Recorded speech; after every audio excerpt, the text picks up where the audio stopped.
बिस्मिल्लाहिर्रहमानिर्रहीम। मैं हूं डॉक्टर मोहम्मद मुमताज़ खान और आप देख रहे हैं मेरा यूट्यूब चैनल डॉक्टर फार्मेसी।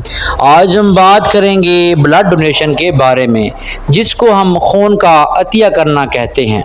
हमारे मुल्क पाकिस्तान में इस वक्त बहुत बड़ा अलमिया है कि यहाँ पे लोग खून देना नापसंद करते हैं और उनके दिमाग में किसी न किसी तरीके से ये बात डाल दी जाती है कि अगर आपने खून अतिया किया तो आपका जिस्म भूल जाएगा, आप मुख्तलिफ बीमारियों में मुब्तला हो जाएंगे। लेकिन आज मैं आपको इसकी हकीकत बताने जा रहा हूँ कि जो लोग खून अतिया करते हैं उनको ना तो हार्ट अटैक की बीमारी लग सकती है, ना ही उनको जिगर का सरतान हो सकता है, ना ही उनको कोई खून की बीमारी लग सकती है। ये चीज़ें जो मैंने आपको बताई हैं ये उसके बिल्कुल बरअक्स हैं जो लोगों ने मफरूज़े बनाए हुए हैं कि अगर हमने ब्लड दिया तो हम ब्लड देने के बाद फूल जाएंगे, हमें मुख्तलिफ़ किस्म की बीमारियां लग जाएंगी।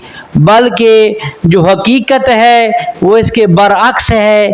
जो लोग खून देते हैं उनको हार्ट अटैक नहीं होता, वो मुख्तलिफ़ किस्म की दिल की बीमारियों के आर्जे से बिल्कुल जो है वो उससे जो है वो उनको नहीं लगती और वो ब्लड प्रेशर वगैरह उनका मेंटेन रहता है, कोलेस्ट्रोल वगैरह कम हो जाता है। हमारे मुल्क में इस वक्त नौजवानों में दिल का आर्जा बढ़ रहा है, दिल की तकलीफ बहुत ज़्यादा हो रही है, जिगर का सरतान हो रहा है।